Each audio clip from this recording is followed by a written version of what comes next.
Hello, students. The last topic that is left to be covered with you people is the story of framing of the Indian Constitution. It's a very easy topic.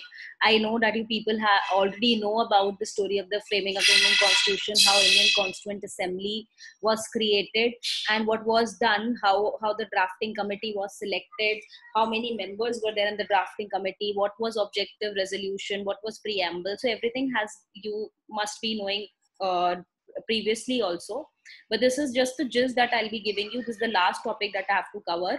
That is the story of the framing of the Indian Constitution. Now, first of all, I introduce this topic to you people. First of all, what happened on 26 November 1949? This is a very crucial date in the Indian history because on this day, you people know, your constitution was created. And India had gained its freedom from the British Raj in the year 1947, but it was on this day that the India adopted its constitution and finally stood on its own feet to walk and thereby run. And therefore, it means that on this was the date when the Indian constitution was created. But yes, it was enacted and it came into being on 26 January 1950. But actually, on 26 November 1949, this is a very crucial date because our constitution was finally drafted. It was adopted. But yes, it was enacted. It came into force 2 months later. That was on 26 January 1950. So that day we celebrate as Republic Day. But this day, 26 November 1949, the day we adopted our Indian Constitution, this day we celebrate it as a Constitution Day, also known as the National Law Day.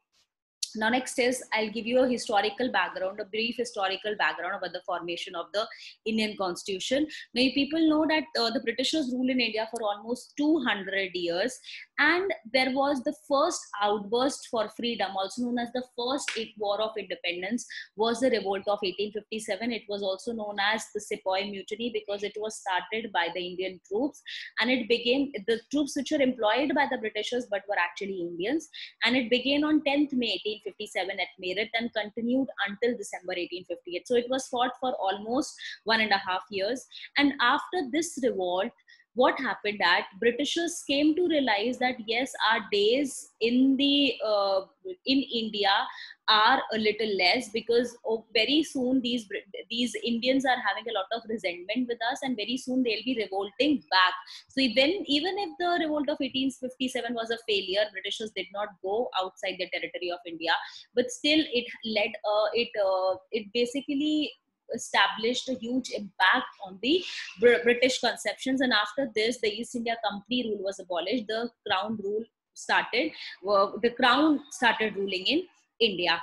And for the effective function of the government, certain set of principles and rules and regulations were required to be framed. Hence, India needed a constitution. And therefore, even the Indians realized that for us to have common principles, rules, and regulations are very much required for effective function of the government. So that means without proper common rules, principles, and regulations that are being laid, India cannot be ruled.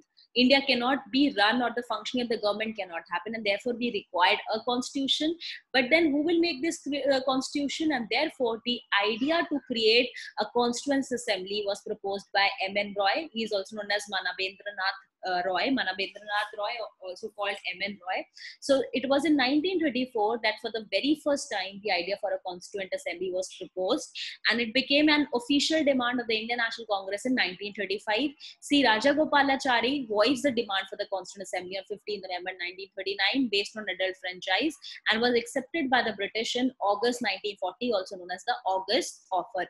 Now in 1934, it was realized by M.N. Roy that who will draft this constitution? Obviously, you require certain specific trained people, trained in law or having a degree in law, to be members of the Constituent Assembly to draft the Indian Constitution. This demand was officially accepted by the Indian National Congress in 1935. In 1939, even C. Rajagopalachari also voiced the same opinion. But it was accepted by the Britishers in the August Offer in 1940. What happened in 1940? At that time the Viceroy of India was Lord Linlithgow, and he made the August offer, and it was a proposal promising the expansion of the Executive Council to include more Indians. I told you what is the Viceroy Executive Council. It was X plus 3 plus 1 was there. It total became 5. It total became 6 later on, I told you.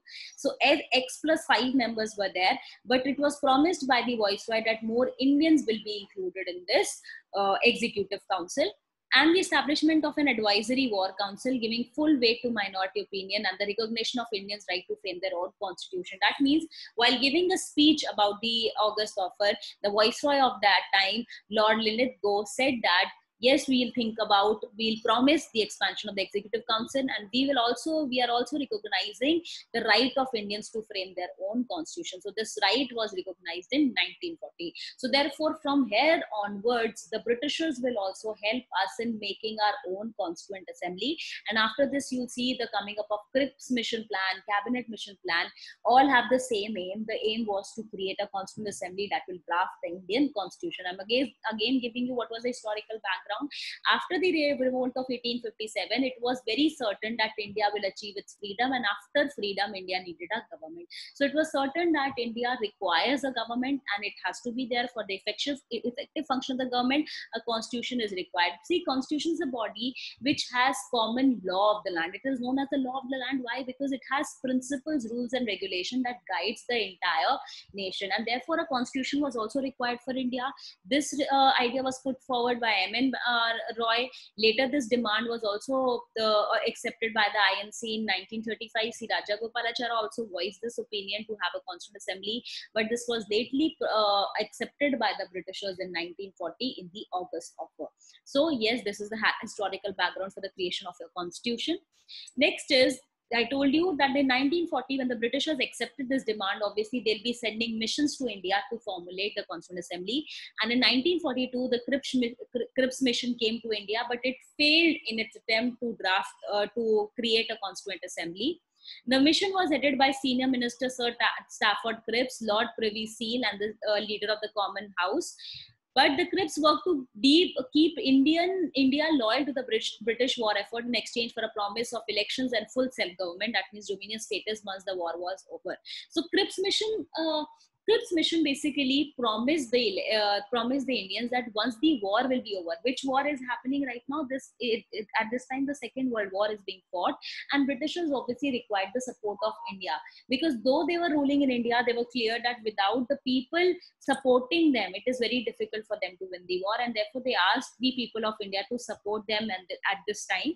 And British war effort in exchange for a promise of elections and full self-government. And what British said, in return, what we promise you that you will have your own self-government. Self-government means you will be granted Swaraj, you will run your own government once the war is over. Now, the Cripps discussed the proposal which he had drafted himself with the Indian leaders and published them. Both the major parties rejected his proposal. Both the major party, obviously Muslim League, led by Jinnah, and Indian National Congress, both of them rejected his proposal. Then they were also unacceptable to Churchill. It was also not acceptable to the Churchill, and therefore this mission failed. So this was one of the reasons why this mission failed, because it was unacceptable to most of the people, and even the British Prime Minister at that time, Churchill was the British Prime Minister at that time, he also didn't approve the proposals that were made by the Cripps mission. And in 1946, another mission known as the Cabinet Mission Plan came to India. The aim of this mission was to discuss the transfer of power from the British government to the Indian leadership. Now, what this plan proposed? This plan finally proposed that there'll be a transfer of power, the complete transfer of power from the British government to the Indian government. And with the aim of preserving India's unity and granting its independence, the Cabinet Mission's role was to hold preparatory discussion with the elected representatives of British India and the Indian states so as to secure agreement to the method of framing the constitution to set up a constitution body. So basically, it was with the Cabinet Mission Plan, it proposed to create a Constituent Assembly for the entire India. And therefore, you know that it was under this plan only that Indian Constituent Assembly was formulated. So the Cabinet Mission Plan came to India in 1946, and it discussed about the direct transfer of power from the British government to the Indian leadership. And because of this plan only, or under this plan only, the Indian Constituent Assembly was formed. Now, next is, I'll tell you who were the members of the drafting committee, who were the members who actually drafted your Indian constitution. Now, there was a drafting committee who was given the task to draft the Indian constitution, and it was headed by B.R. Ambedkar. You people know Ambedkar's name is always there whenever constitution is being, whenever the word constitution appears, because he was the chairman of the drafting committee, the person who actually got engaged into drafting your Indian constitution. Along with him, there were other members like N. Gopalaswamy Iyengar was there, Aladi Krishnaswamy Iyer was there, Dr. K.M. Munshi was there, Sayyid Muhammad Sadullah was there, N. Madhava Rao was there, T.T. Krishnamachari were there. So there were 7 members who were a part of this drafting committee. Actually, earlier, instead of N. Madhava Rao and T.T. Krishnamachari, B.L. Mittal and D.P. Khitan were there, but they were, B.L. Mittal resigned due to ill health, and D.P. Khitan died. And because of them, 2 new members were included, N. Madhava Rao instead of B.L. Mittal and T.T. Krishnamachari instead of D.P. Khitan. So these 7 members are the members of the drafting committee, and they in fact are the people, the fathers of the Indian constitution, you can say, who formulated, who drafted your Indian constitution. It is also known as the law of the land. So these 7 are the people who have contributed in making your Indian constitution. And this drafting committee was set up in August 29, 1947. So this committee started drafting the Indian Constitution on 29th August 1947. It was for the very first time this company sat, and it took almost 2 years, 11 months and 18 days to draft the Indian Constitution. So almost 2 years, 11 months and 18 days were taken by this Constituent Assembly to draft the Constitution. It was on 29 November 1949 this Constitution was adopted. It was made, it was adopted, and just 2 months after that, 26 January 1950, this constitution came into being. It was enforced, and this day is celebrated as a Republic Day in India. Now, next is the drafting of the Indian Constitution. I've given you how this drafting started. Now, the India under the British Raj consisted of 2 types of territory. You people know that the territories where Britishers were ruling, it was known as British India, and where Britishers were not ruling, where princes were ruling, were known as princely states. So the entire India was divided into 2 parts. There were British India and there were princely states. And this Constituent Assembly was formed on the basis of population. For every 10 lakh people, there was 1 representative. And how many representatives were there? So there were 389 representatives. For 10 lakh, there'll be 1 representative, and therefore there were 389 representatives were chosen, and they were from the entire India. And now out of these 389, 296 representatives were from British India. So out of these 389 total representatives, 296 representatives were from the British India, where Britishers were ruling, and 93 representatives were from the princely states, where the princes were ruling. But what happened? Princely states denied participation. The Constituent Assembly, they said that we will not participate in the drafting process. We want to remain independent, and therefore the Constituent Assembly was formed with 296 representatives from the British India. That means only 296 members, representatives from the British India, actually drafted your constitution. These people, the princely state, did not participate as the members of the Constituent Assembly because they wanted to gain independence. Now, the members of the Constituent Assembly met for the first time on 9 December 1946. The first meeting took place on 9th December 1946, and a temporary 2-day president was elected. His name was Dr. Sachidanand Sinha. So for 2 days, that means for 9th and 10th, the president was Dr. Sachidanand Sinha. Then elections happened in the Constituent Assembly, and on 11th December, your president of the Constituent Assembly also, and the President of India also later, who became the President of India later also, Dr. Rajendra Prasad was elected as the President. So the President of the Constituent Assembly was Dr. Rajendra Prasad, the official President. But for 2 days, if you see, Dr. Sachidanand Sinha was elected as the temporary President. And Harendra Kumar Mukherjee, H.C. Mukherjee, we also call him, he was declared as the Vice President, and B.N. Rao, Benegal Narsingh Rao, was made the Constitution Advisor. So there were 3 positions. Dr. Rajendra Prasad was made the President, H.C. Mukherjee was made as the Vice President, and B.N. Rao was made as the Constitutional Advisor at that time. The third meeting took place on 13th December 1946, and it was in this time that the objectives resolution was adopted. And objectives resolution was presented by Jawaharlal Nehru. Now, what is objectives resolution? When you see the preamble of the country, you find the words like sovereign, like the words like democratic, republic, sovereign, secular, all these words are there. Secular was added later. So all these words you'll find: sovereign, democratic, republic, liberty, equality, fraternity, justice. These words are basically were given in the objectives resolution. So what you know, finally, what you call preamble was actually the objectives resolution, which was presented by Jawaharlal Nehru on 30th December 1946, and it contained the principles of the constitution. But in the next meeting, which took place on 22nd January 1947, this resolution was adopted by the Constituent Assembly, and it finally became the preamble of the constitution. I already told you the principles which are enshrined in the Indian preamble are basically taken from the objectives resolution of Jawaharlal Nehru. Jawaharlal Nehru also made the same principles like justice, liberty, equality, fraternity, democratic, republic, sovereign. These words, the words which were written in the objective principles, and this was adopted by the Assembly, Constituent Assembly on 26 January 1947, and finally it became the preamble of the Constitution. Next is the drafting of the constitution. I told you it took a period of 166 days, which is spread over a period of 2 years, 11 months and 18 days before adopting the constitution. And on 24 January 1950, the assembly signed 2 copies of the document. So on 24 January 1950, when the constitution was already made, it was made on 26 November 1949, I told you. So on 24 January 1950, 2 copies of the document, 2 copies of the constitution was made, one in English and one in Hindi. And also Jana Gana Mana, which you today know as the national anthem of India, was adopted, and even the 2 verses of the song Vande Mataram was made as the national song of the country. So Jana Gana Mana on this date only was made as the national anthem for the country, and the first 2 verses of Vande Mataram was made as the national song. And most Indians recognize 26 January, you call it as a Republic Day, but very few people are aware that almost 20 years before, like on 26 January 1930, actually it was, this day was also celebrated as Republic Day. Now what is the logic behind this? On 20 there was a session of International Congress that happened in Lahore.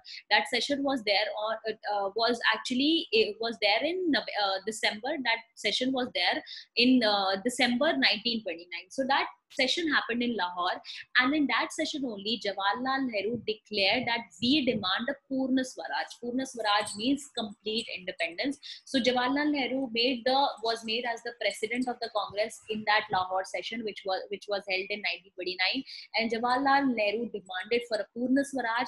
And on that Lahore session only, he said that 26 January 1930, that means the session happened in 1929 December. So just 1 month after, we'll celebrate this day as the Republic Day. And on that day, a lot of people hoisted Indian flags on their terraces. A lot of people celebrated this day as a Republic Day. But obviously, that was not the time when we had an Indian constitution or when India was republic. But yes, it was officially decided to celebrate this day as the Republic Day, and therefore this very auspicious date 26 January 1950 was selected as to make as the Republic Day for independent India. And the Constitution of India is the supreme law of the land, as you know, and it is also known as a living document. I'll tell you why living document. Living, anything, if I call it as a living, it means it adapts itself to the present circumstances. So you people know there are a lot of amendments that happened to take place in the Constitution. When it was actually made, there were only 395 articles. But if you see today, a lot of articles are there, new schedules has taken place, parts are added. So therefore, it is a living document because it changes itself to meets the present circumstances.